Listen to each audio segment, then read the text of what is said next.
All right, so this is my parent conference video.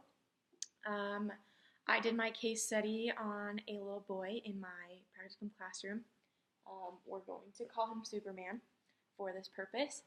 Um, he is the cutest little boy I've ever seen. I mean, they're 6. They can't get any cuter. He is so funny. He is always happy. He's always smiling. Um, he always wants to be involved in talking to the mentor teacher. There's my dog, in case you wanted to see fluffy little puppy. Ollie, come here. Hi. He's probably going to run in and out. Um, he works really hard. I was talking with my mentor teacher, and she was Cutie. Hi, hi. Go get your ball. Go get it. Go get your ball.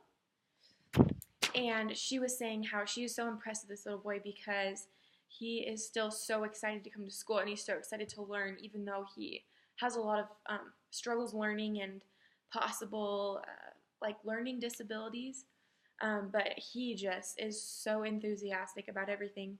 He tries his best. He works really hard all day long, and he wants to do his best. He wants to do good for himself, for the class, for his parents, for the teachers.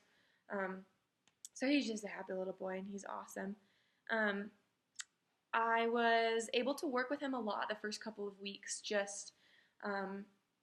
was one of the kids that struggled, and so he needs somebody to kind of help him get back on track and work on the assignments a little more than the other students needed. And so I was able to work with him in and out to just give him a little extra guidance through their learning activities. And then on the last week was when I was actually able to sit down with him one-on-one and give him some assessments. So we did some phonics assessments. Phonics is to kind of just see where he's at with words and the sounds of words. And I'll talk about where he is at in a minute. We were also able to read a lot. I was able to see him read informally, just in class, and then formally take the assessment that last week in practicum. And the point for the reading assessments is just to see their fluency level, like their vocabulary level, if they can read with expression, what words they're able to read. You're also able to notice if they can decode based on the pictures and the other words in the sentence, and if they don't know a word. And then we're also able to go over his writing. I didn't actually do a specific one-on-one writing assessment with him, but I was able to use one of the lessons that I taught the class as my writing assessment, and I made sure to watch him as he was doing his writing and then take a look at it when he was done. And the point for the writing is, again, to just see what level they're at. At this level, at this age, they shouldn't be at a very high level. Writing is kind of just getting in the practice, being able to form thoughts and do their best to put that onto paper. Of course, they're responsible for getting those sight words correct, but everything other than that is just their creative process.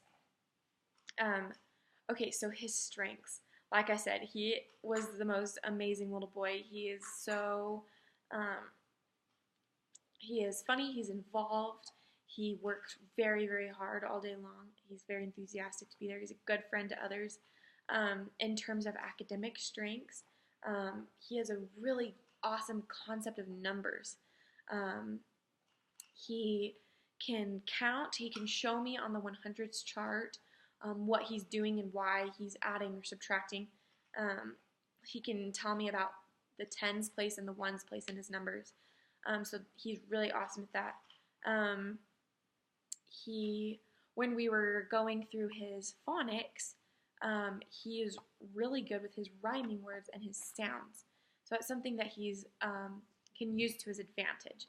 He's very good at recognizing the sounds of the letters, and in turn, when he hears the sounds within a word, he can tell if words rhyme or not. So one of the assessments that I did is the Burke reading inventory, and basically it's just a conversation that I have with him about how he views reading in general, how he views it, how he views his own reading skills and then how he views other people's reading skills and who he classifies as a good reader. So one of the positive things that I got out from that is that he recognizes that it's hard for him to read, but he doesn't show any negative tendencies because of that. He still has a very good positive outlook on reading. It's just kind of matter of fact, like it's really hard for me to read, and so it's not my favorite thing. But he's still positive about it. He still wants to do it, and he didn't seem depressed or anxious, or he didn't shut down when he started to talk about it. I also gave an assessment called a PSI, and that's basically like a spelling assessment of basic words. And he is, sorry, Oliver, come here, come on, over here, come on, come here.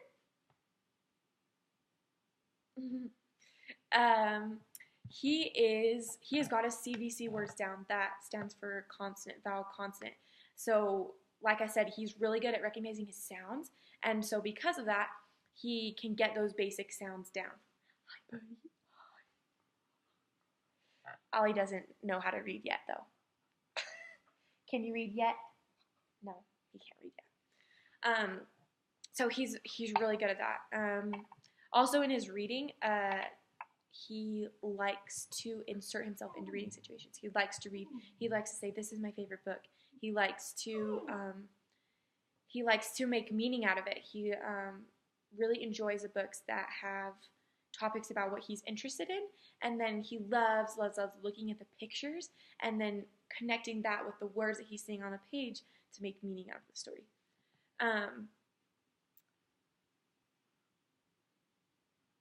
So some recommendations that I have for at home to help him in these areas. He's already doing so great, and he just can improve that to his second grade level for next year. One of the things is just keep reading with him. He wants to read, and he wants to be successful at it, and I think we need to just really capture that enthusiasm while he has it, because he does struggle. Once he gets older, he's gonna realize that he just really struggles with it, and he might have a hard time accepting that and then finding enthusiasm for that. You see the older kids, and they compare themselves a lot, and it makes them have a hard time, and they just get down on themselves. And so because their outlook is negative, then there's less. They try less, and then it's harder to get them back on pace. Are you ready?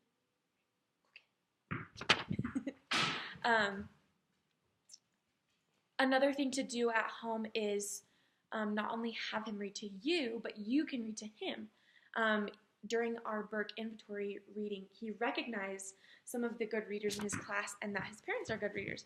And so I think if we both work, this is something that I want to do too, is have good examples of good readers and what good readers look like and sound like when they read and the things that they do.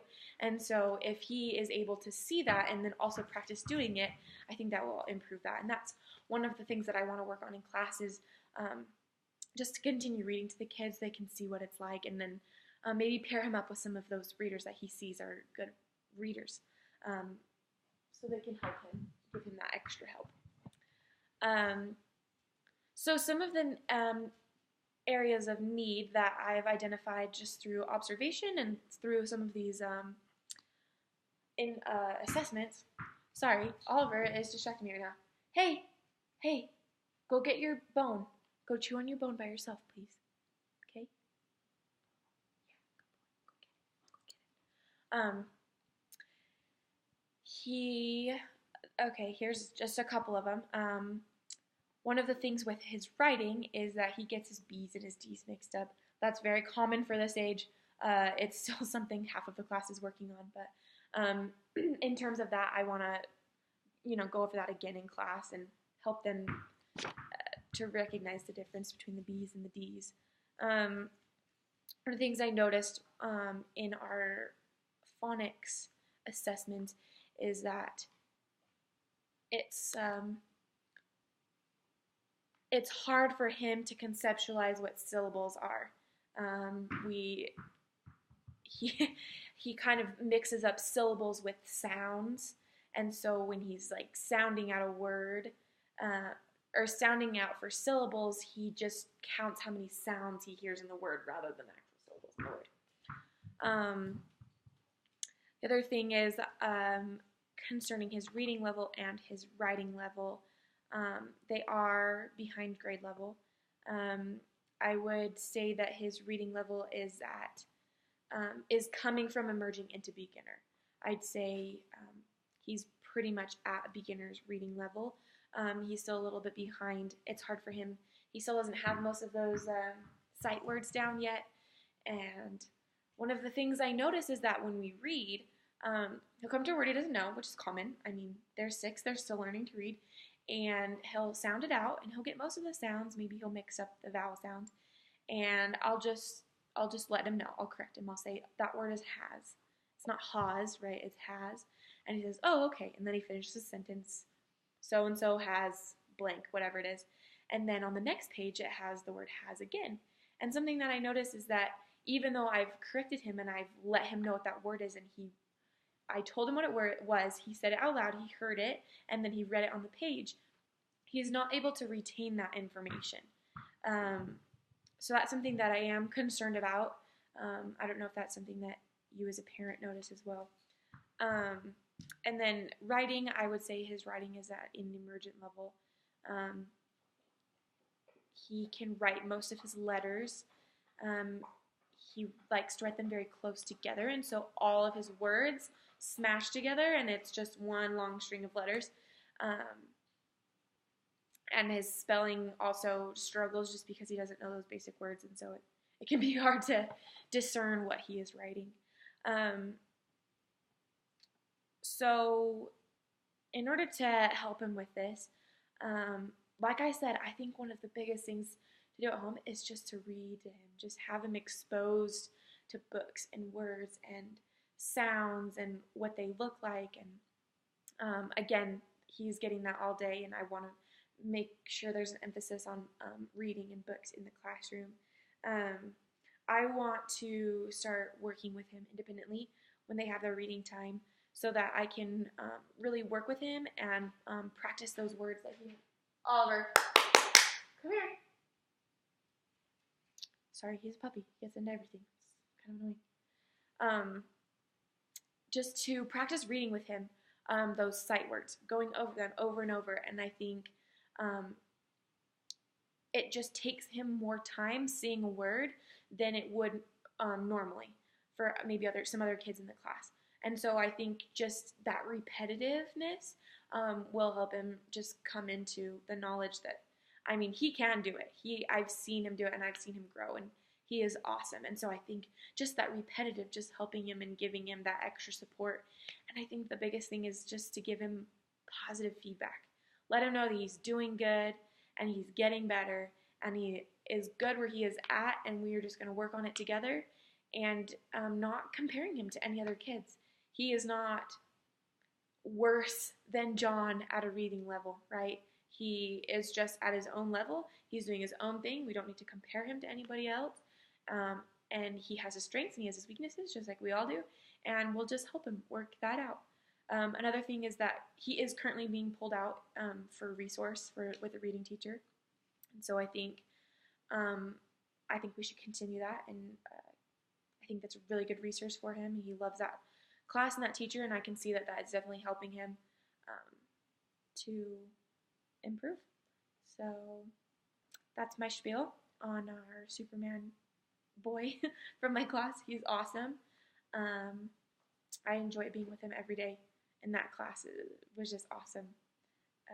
So thank you for coming to this conference. Hope you have a good one. Signing out.